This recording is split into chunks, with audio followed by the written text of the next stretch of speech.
चलिए दोस्तों, सीखते हैं वन वर्ड सब्स्टिट्यूशन। इसका अर्थ क्या होता है दोस्तों? इसका अर्थ है a single word for many words, मतलब अनेक शब्दों के लिए एक शब्द, मतलब पूरा एक वाक्य होगा, उस पर आपको एक शब्द में आंसर देना है। तो विभिन्न प्रतियोगी परीक्षाओं में अगर अंग्रेजी का प्रश्न है तो यहाँ से एक दो प्रश्न जरूर बनेगा। ठीक है दोस्तों, तो आइए स्टार्ट करते हैं। यहाँ पे अ पोस्ट विदाउट रिम्यूनरेशन। अ पोस्ट एक कोई पद, विदाउट माने बिना, रिम्यूनरेशन अर्थात वेतन वगैरह। ठीक है, तो एक ऐसा कोई पद जिसमें बिना वेतन के आप काम कर रहे हो तो उसे कहते हैं अवैतनिक। क्या कहते हैं दोस्तों? अवैतनिक। ठीक है, इंग्लिश में ध्यान रखना आपको, जब भी एच के तुरंत बाद ओ आए तो एच साइलेंट हो जाता है। ठीक है, तो इसके आप पढ़ेंगे ऑनररी। ठीक है, ऑनर आपने पढ़ा है, ऑनर HONOR, तो ऑनररी जैसा मैं पढ़ता हूँ वैसे आपको उच्चारण करना है। ठीक है, next a woman whose husband is dead. A woman एक महिला, हुज माने जिसकी, हस्बैंड माने पति, इज डेड पति मर चुका है जिसका। ठीक है, तो उसे क्या कहेंगे एक शब्द में? विडो, हिंदी में विधवा। ठीक है, नंबर 3 पे देखिए, a man whose wife is dead. अब एक व्यक्ति है, हुज माने जिसकी, वाइफ माने पत्नी, इज डेड मर गई है। एक व्यक्ति जिसकी पत्नी मर गई उसे हम कहते हैं विडोर। क्या कहते हैं? विडोर, हिंदी में विदुर। ठीक है, next N outline of a play opera. Opera एक स्टेज शोज टाइप का होता है जिसमें एक्टिंग करते लोग। ठीक है, पहले के ज़माने में जब टाकीज वाकीज ये सब नहीं हुआ करता था तो लोग ऐसी ओपेरा ही देखने जाते थे, तो उसे हम क्या कहते हैं? उसे कहते हैं सिनेरियो। ठीक है, नाटकीय रूपरेखा, नाटकीय रूपरेखा।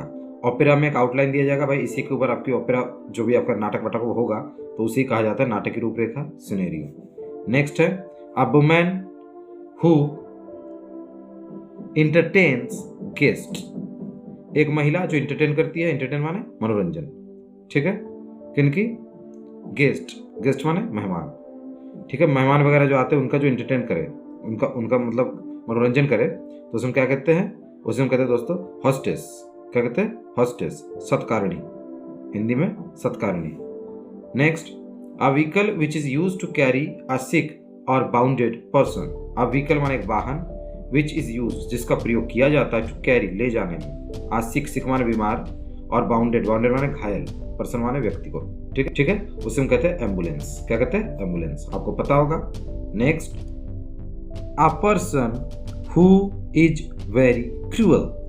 आ पर्सन माने एक व्यक्ति, हु माने जो, इज माने है, वेरी माने बहुत, क्रूअल माने निर्दयी। एक व्यक्ति जो बहुत ही निर्दयी हो। क्या कहते हैं उसे दोस्तों? राक्षस, पिशाच, ये सब कहते हैं ना, नृशंस, क्रूर। ठीक है, तो इसे हम कहते हैं फेंट। क्या पढ़ेंगे? फेंट। ठीक है, next a union of political parties. A union, union माने होता है संगठन, संघ। ठीक है, ऑफ पॉलिटिकल माने ये जो राजनेता वगैरह होता है ना, इनको कहते हैं पॉलिटिकल, राजनीति। पार्टीज माने दल, तो राजनीतिक दलों का एक ग्रुप, एक यूनियन, उसमें क्या कहते हैं? कोलाइशन। क्या कहते हैं? कोलाइशन, संघ या सहमिलन। ठीक है, नेक्स्ट आ रिटन स्टेटमेंट, एक लिखित स्टेटमेंट। ठीक है, विच गिव्स अस इंफॉर्मेशन, जो हमें जानकारी दे, तो इसमें क्या कहेंगे? मेमोरेंडम।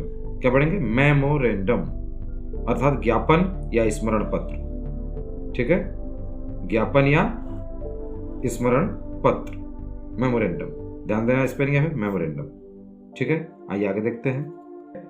आ 100 ईयर्स, 100 ईयर्स मतलब 100 सालों का एक कोई पीरियड, तो उसे हम कहते हैं सेंचुरी। क्या है दोस्तों? सेंचुरी, हिंदी में शताब्दी, 100 सालों का। ठीक है, तो उसमें सेंचुरी कैसे? हिंदी में शताब्दी, ध्यान रखना, सेंचुरी। नेक्स्ट आ पर्सन, एक व्यक्ति, हु माने जो, विजिट्स, विजिट्स का क्या होता है दोस्तों? यात्रा करना, तो यहाँ पे एस लगा हुआ नहीं, प्रेजेंट इंडेफिनिट टेंस है। ठीक है, ध्यान रखना है, एक व्यक्ति जो यात्रा करता है अदर कंट्रीज, दूसरे देशों की, फॉर प्लेजर, प्लेजर माने आनंद। एक व्यक्ति जो दूसरे देशों की यात्राएं करता है आनंद के लिए, उसमें क्या कहेंगे? उसे कहते हैं टूरिस्ट। क्या कहते हैं दोस्तों? टूरिस्ट अर्थात पर्यटक। ठीक है, next a thing which can easily be broken. एक वस्तु, कोई, थिंग माने वस्तु, विच माने जो, कैन, देखिए व्यक्ति है तो हु लगाना है, वस्तु है तो विच लगाना है, ध्यान रखना हमेशा। तो एक कोई वस्तु, विच माने जो, कैन इजीली जिसे आसानी से, कैन माने सकता होता है, तो एक कोई वस्तु जिसे आसानी से तोड़ा जा सकता हो, ब्रोकन माने तोड़ा जाना, ये पैसिव में वाक्य है, ठीक है, इसमें वर्ब की थर्ड फॉर्म होता है। तो a thing which can easily be broken, एक कोई ऐसी वस्तु जिसे आसानी से तोड़ा जा सके, तो उसे हम कहते हैं भंगुर। हिंदी में कहते हैं भंगुर, इंग्लिश में पढ़ेंगे फ्रेजाइल। क्या पढ़ेंगे दोस्तों? फ्रेजाइल, ध्यान रखना है आपको। नेक्स्ट है a looking upon dark side of things. Dark side मतलब हर वस्तु की, हर एक चीज की कुछ अच्छाई तो उसकी कुछ बुराई भी है ना। एक ब्राइट साइड है तो डार्क साइड भी। डार्क साइड माने किसी चीज की कोई बुराई, किसी चीज में कुछ अवगुण देखना, कुछ अवगुण, दोष। तो हर चीज में बुराई देखना, हर वस्तु में उसकी अवगुण, उसके दोष को देखना, ठीक है, हाँ में भी ना को देखना, तो इसे हम कहते हैं निराशावादिता। क्या कहते हैं? निराशावादिता था पेसिमिज्म। क्या कहते हैं? पेसिमिज्म, ठीक है। इसका अर्थ समझ गए ना आप लोग? ठीक है, देखिए जैसे मैं एग्जाम्पल बताऊँ आपको कि कोई विकट परिस्थिति आ गई आपके जीवन में और आपके पास दो ऑप्शन है, या तो हार मान लीजिए या कोशिश कीजिए। तो आप ये सोच रहे हैं कि यार मैं तो हार जाऊंगा, मेरे हारने के इतने इतने कारण हैं। अगर ये आपके दिमाग में चल रहा है तो आप निराशावादी है। और हार में भी जो जीत खोज ले, एक भी वजह 1% का चांस उसकी जीतने का, तब भी वो रिस्क ले, उससे हम कहते हैं आशावादी। आगे आइए देखते हैं आगे उसे। अ person who looks at the dark side of things. अब एक व्यक्ति है जो हमेशा किसी वस्तु में डार्क साइड ही देखता है, उसके दोष देखता है, उसके अवगुण देखता है ना, हर चीज में उसे ना ही ना दिखता है, तो ऐसे व्यक्ति को हम निराशावादी कहते हैं, पेसिमिस्ट। क्या कहते हैं? पेसिमिस्ट, ठीक है, निराशावादी। नेक्स्ट है are looking upon bright side of things. मतलब अब ब्राइट साइड, डार्क साइड को उल्टा होता है ब्राइट साइड।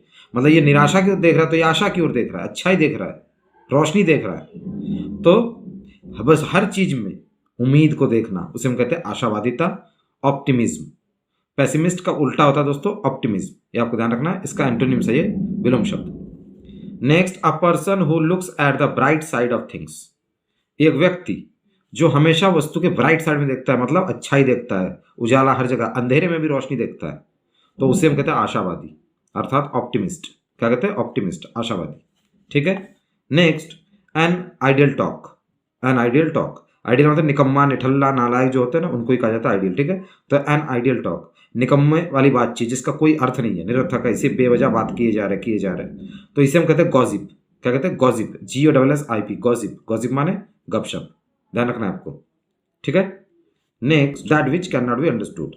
दैट, जो, विच माने जो, कैन नॉट बी अंडरस्टूड, जिसे समझा ना जा सके, ठीक है। तो दोस्तों यहाँ पे एक वर्ड है, इसको आप छोड़ दिए, इनको यहां से पकड़िए, कॉम्प्रीहेंशन। यहां तक कॉम्प्रीहेंशन, यहां तक आपको एन तक लेना है और यहां सी से। तो कॉम्प्रीहेंशन का अर्थ होता है दोस्तों बोधगम्य, जिसको हम समझ सके आसानी से, ठीक है। स्टोरी राइटिंग वगैरह एग्जाम में आपने देखा होगा, एक स्टोरी दी होती है, उसी में से छाट के आपको आंसर लिखने होते हैं उसी स्टोरी को पढ़ने के बाद, तो उसे हम कॉम्प्रीहेंशन कहते हैं, हिंदी में कहते हैं बोधगम्य। लेकिन ये उसका उल्टा है, हम समझ नहीं सकते, तो इनकॉम्प्रीहेंसिबल। क्या पढ़ेंगे? इनकॉम्प्रीहेंसिबल मतलब अबोध्य, जिसे समझा ना जा सके, ये आपको ध्यान रखना है। नेक्स्ट दोस्तों है आ सब्सटेंस, एक ऐसी कोई पदार्थ, विच माने जो, इज यूज्ड जिसका प्रयोग किया जाता हो, टू किल एन इंसेक्ट, कीड़ों को मारने के लिए। कीड़े मकोड़े होते हैं इंसेक्ट माने, तो कीड़े मकोड़ों को मारने के लिए यूज होने वाला पदार्थ, उसे हम क्या कहते हैं? इंसेक्टिसाइड। अगर आप किसान हैं या आपके घर में आप गांव देहात से संपर्क रखते हैं तो आपको पता होना चाहिए, जो कीटनाशक हम खेतों में देते हैं उसके डब्बे पे लिखा होता है इंसेक्टिसाइड्स, ठीक है, अर्थात कीटनाशक। नेक्स्ट आ सब्सटेंस, एक पदार्थ, विच इज यूज्ड जिसका प्रयोग होता है, टू किल जर्म्स, किसे मारने के लिए? कीटाणुओं को मारने के लिए। एक पदार्थ जिसका प्रयोग कीटाणु, रोगाणु को मारने के लिए यूज होता है, तो उसे हम कहते हैं जर्मीसाइड। क्या कहते हैं दोस्तों? जर्मीसाइड, अर्थात रोगाणुनाशक, रोगाणुनाशक या कीटाणुनाशक आप कह सकते हैं। Next a substance which prevents bound from germs, ऐसा कोई पदार्थ जो, विच माने जो, मैंने कहा व्यक्ति होगा तो हु, वस्तु होगा तो विच, ठीक है, लगाना आपको। प्रिवेंट्स माने रोकता है, prevention is better than cure, आपने पढ़ा होगा। तो प्रिवेंट माने रोकना, रोकथाम करना, ठीक है। तो आ सब्सटेंस विच प्रिवेंट्स बाउंड माने घायल, कहीं पे आपको कट फट गया, घायल हो गया, ठीक है, खून वून निकलने लगा, तो उस स्थान को कहते हैं जख्म, जिसे हम कहते हैं हिंदी में, ठीक है, उर्दू में से जख्म कहा जाता है। तो आ सब्सटेंस विच प्रिवेंट्स बाउंड, एक ऐसा पदार्थ जो आपको जख्म वगैरह बन गया हो, कहीं घाव बन गया हो, तो वहां पर रोकता है किसे? From germs. जर्म्स माने अभी पढ़ा हमने कीटाणु वगैरह, रोगाणु वगैरह, तो इनको रोकता है आपके उस घाव वाले स्थान तक पहुंचने से, तो वो होता है एंटीसेप्टिक। क्या होता है दोस्तों? एंटीसेप्टिक, रोगाणु रोधी। ठीक है, आइए आगे देखते हैं। अ person who is specialist in heart disease. एक व्यक्ति जो, हु माने जो, व्यक्ति होगा तो हु लगाना है, इज माने है स्पेशलिस्ट माने विशेषज्ञ। एक व्यक्ति जो विशेषज्ञ है इन हार्ट डिजीज, हृदय रोग का। किसका? हृदय रोग। हार्ट माने हृदय, डिजीज माने बीमारी। तो एक व्यक्ति जो हृदय रोग का विशेषज्ञ है उसे हम क्या कहते हैं? कार्डियोलॉजिस्ट। कार्डियोलॉजिस्ट, ध्यान रखना, हृदय रोग विशेषज्ञ। ठीक है, नेक्स्ट है अ पर्सन, एक व्यक्ति, हु माने जो, व्यक्ति है तो हु लगाना है जो के लिए, इज स्पेशलिस्ट अर्थात विशेषज्ञ इन नर्वस सिस्टम, आपका जो नर्वस सिस्टम है अर्थात तंत्रिका तंत्र। ठीक है, तो एक व्यक्ति जो आपके तंत्रिका तंत्र, आपके नस वस ये सब होता है ना, इसी को कहते हैं मस्तिष्क, मेरुरज्जु, आपने पढ़ा होगा बायोलॉजी में। ठीक है, तो इन सबका जो विशेषज्ञ हो उसे हम कहते हैं न्यूरोलॉजिस्ट। क्या कहते हैं? न्यूरोलॉजिस्ट। आपके शहर भर में डॉक्टर जरूर होंगे न्यूरोलॉजिस्ट बहुत सारे, वो होते हैं तंत्रिका विशेषज्ञ। तंत्रिका विशेषज्ञ मतलब ये जो होंगे न्यूरोलॉजिस्ट, ये मस्तिष्क अर्थात दिमाग और हमारे शरीर के नसों वसों के स्पेशलिस्ट होते हैं। ठीक है, नेक्स्ट है a person who is specialist in child disease, अर्थात अ पर्सन माने एक व्यक्ति, पता हो गया आपको, हु माने जो, इज स्पेशलिस्ट विशेषज्ञ है, चाइल्ड डिजीज बच्चों की बीमारियों का जो डिजीज मतलब वो शिशुओं का जो रोग होता है उसका जो विशेषज्ञ है उसे हम कहते हैं क्या दोस्तों? पेडियाट्रिशियन अर्थात शिशु रोग विशेषज्ञ। ठीक है, next a reminder of something. A reminder of something, reminder माने याद दिलाना किसी चीज की। ठीक है, ऑफ समथिंग कुछ, तो किसी चीज की याद दिलाना उसे हम क्या कहते हैं? मोमेंटो। क्या कहते हैं? मोमेंटो अर्थात यादगार। ठीक है, next a person who examines teeth, एक व्यक्ति जो जांच करता है, एग्जामाइन में जांच वाच करना, किसकी? दांतों की। आपके दांतों की जांच करने वाला उसका डेंटिस्ट। क्या कहते हैं? डेंटिस्ट अर्थात दंत चिकित्सक, दांतों का डॉक्टर। ठीक है, नेक्स्ट है a person who examines eyesight, नेत्र आपके आंखों की दृष्टि, आई साइट माने आंखों की दृष्टि, एंड सेल्स ग्लासेस, और बेचता है क्या? चश्मा, चश्मा वगैरह जो बेचता है। ठीक है, तो उसे हम क्या कहते हैं? ऑप्टिशियन। क्या कहते हैं? ऑप्टिशियन अर्थात नेत्र दृष्टि जांच कर चश्मा बनाने तथा बेचने वाला। ठीक है, next a set of shelves. A set of shelf, shelves माने होता है दोस्तों, आपको दिख रहा होगा यहाँ पे, ताक या तख्ता इसे हम कहते हैं, इसका पूरा एक सेट। ठीक है, which is use to keep plates, dishes, clothes, जिसका प्रयोग होता है ये सब रखने के लिए, प्लेट्स रखने के लिए, डिशेस रखने के लिए, बर्तन वगैरह, और कपड़े रखने के लिए। ठीक है, तख्त से बना हुआ, तो उसे हम कहते हैं अलमीरा, हिंदी इंग्लिश में cupboard.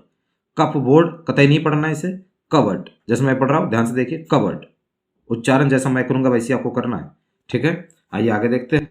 Study of living organisms, study of living organism, study माने अध्ययन, ऑफ माने का, लिविंग माने जीवित, ऑर्गेनिज्म माने जीव जंतु।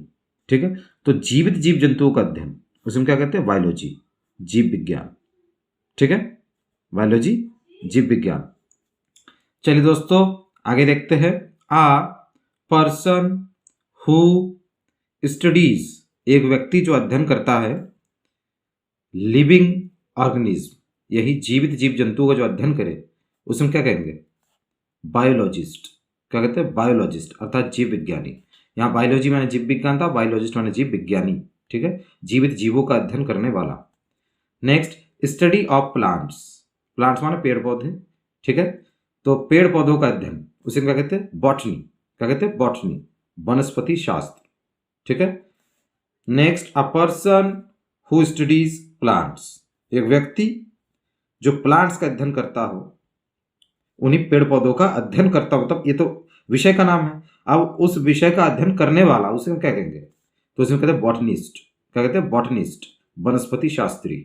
ठीक है, next study of animals, study of animals अर्थात जानवरों का अध्ययन, पशुओं का अध्ययन। ठीक है, जीव जंतुओं का अध्ययन, तो इसे हम कहते हैं जूलॉजी। क्या कहते हैं? जूलॉजी अर्थात जंतु विज्ञान, ZOO जू, जू माने चिड़िया, अगर आपको पता ही है, जहाँ जानवर हो। उसी साथ लॉजी लगा देना, लॉजी माना होता है शास्त्र या विज्ञान। जहाँ जहाँ पे लॉजी हो इसका अर्थ क्या होता है? शास्त्र या विज्ञान। ठीक है, तो जंतु शास्त्र या next, a person who Yeats human flesh, एक व्यक्ति जो खाता है, ह्यूमन माने मानव, फ्लैश माने मांस, मतलब मानव का मांस खाने वाला व्यक्ति, उसे हम क्या कहेंगे दोस्तों? कैनिबल। क्या कहेंगे? कैनिबल, अर्थात नरभक्षी। ठीक है। नेक्स्ट, प्रेडिटर भी कहते हैं, ध्यान रखना है आपको। नेक्स्ट, पर्सन लिविंग, लिविंग माने जिंदा, पता ना आपको? जीवित। पर्सन लिविंग मतलब जिया, पर्सन्स यहाँ पे बहुवचन है, ध्यान से देखिए, एस लगा हुआ है। तो पर्सन माने व्यक्ति, मतलब ऐसे एक से ज्यादा व्यक्ति, ठीक है, जो रहे मतलब जीवित रहे एट द सेम टाइम, एक ही समय पर, तो उसे हिंदी में कहते हैं समकालीन। समकालीन। ठीक है, जैसे आप कह सकते हैं सुभाष चंद्र बोस और नेहरू जी समकालीन थे, इस टाइप से। तो यहां पर इसे हम क्या कहते हैं? कॉन्टेम्पररी। कॉन्टेम्पररी इंग्लिश में कहेंगे इसे, समकालीन को कॉन्टेम्पररी। ठीक है, जैसे समकालीन में हम पढ़ सकते हैं महात्मा बुद्ध और महावीर स्वामी समकालीन थे। ठीक है। नेक्स्ट, अकबर और बीरबल समकालीन थे, आप कह सकते हैं कॉन्टेम्पररी, इस टाइप से। नेक्स्ट है having the same opinion. Having माने होना, रखना। ठीक है, द सेम माने बिल्कुल एक जैसे, ओपिनियन माने विचार, एक जैसे विचार रखना। ठीक है, उसे क्या कहते हैं? सर्वसम्मत या एकमत, इंग्लिश में यूनेनिमस। यूनेनिमस, ध्यान रखना, यूनेनिमस। नेक्स्ट है अ प्लांट और an animal which lives on another. A plant माने पेड़ पौधे, पता है। एनिमल माने जीव जंतु। प्लांट पेड़ पौधे और जीव जंतु, विच लीव्स जो जीवित रहते हैं, ऑन किसी और के ऊपर जीवित रहते हैं, मतलब जिंदा रहने के लिए उसे किसी और का सहारा चाहिए, खुद अपने आप भोजन रिप्रोड्यूस नहीं। जैसे पेड़ पौधे ना दोस्तों, तो पेड़ पौधे अपने आप अपना भोजन बना लेते हैं, लेकिन कुछ पौधे आपको दिखेगा, जैसे पीचर प्लांट वगैरह हो गए, ये कीड़े मकोड़े को खा जाते हैं नाइट्रोजन की पूर्ति करने के लिए। या जितने भी जानवर हैं आपको पता है, शाकाहारी या मांसाहारी, सबके सब दूसरे जीवों पर निर्भर है, खुद अपने आप भोजन नहीं बना सकते अपना। ठीक है ना, तो उसे हम कहते हैं पैरासाइट, अर्थात परजीवी। पैरासाइट माने परजीवी। ठीक है। Next, a child whose parents are dead, एक बच्चा जिसके माता पिता मर चुके हैं, मर गए हैं, तो इसे हम कहते हैं ऑर्फन। क्या कहते हैं? ऑर्फन। ऑर्फन माने अनाथ। ऑर्फन माने अनाथ। Next, a person who is great lover of his country, एक व्यक्ति, हु माने जो, पर्सन के साथ हु लगाना है, इज माने है, आ ग्रेट माने बहुत बड़े, लवर माने प्रेमी, ऑफ हिज कंट्री, अपने देश का बहुत बड़ा प्रेमी, मतलब बहुत बड़ा देश प्रेमी, उसे हम क्या कहेंगे? देशभक्त, पैट्रियट कहेंगे। Patriot, PATRIOT, patriot. Next, a person who brings in goods from a foreign country, एक व्यक्ति, ब्रिंग माने ले आना, अर्थात लाना किसी चीज को, तो एक व्यक्ति जो लाता है, प्रेजेंट टेंस है, एस लगा है ब्रिंग के साथ, SIS टेंस ट्रांसलेशन वाले वीडियोस अगर आपने देखे इस चैनल पर, तो आप इनका हिंदी निकालना सीख जाएंगे। ठीक है दोस्तों, तो वो देख लीजिए, इजी होगा फिर आपके लिए काफी। अब पर्सन एक व्यक्ति, हु माने जो, ब्रिंग्स माने लाता है, इन गुड्स, गुड्स माने था वस्तुएं, GST पता ना, जो टैक्स इसमें चल रहा है GST, goods and service tax, तो यही है गुड्स। ठीक है, तो अ पर्सन हु ब्रिंग्स गुड्स, एक व्यक्ति जो गुड्स लाता है, वस्तुएं लाता है, फ्रॉम अ फॉरेन कंट्री, विदेशों से, दूसरे देशों से वस्तुएं अपने देश में लाता है, उसे हम कहते हैं आयातक, हिंदी में, इंग्लिश में कहते हैं इम्पोर्टर। क्या कहते हैं? Importer, IMPORTER, importer. ठीक है, और दूसरे देश में सामान भेजने वाला एक्सपोर्टर। ठीक है, अगले वाले वीडियो में करेंगे आगे। यही वीडियो यहीं पे खत्म किया जाता है। ठीक है, आपका जो भी कमेंट है कमेंट बॉक्स में कीजिए, मैं सबको रिप्लाई करने की कोशिश करूंगा। वीडियो पूरा देखने के लिए धन्यवाद।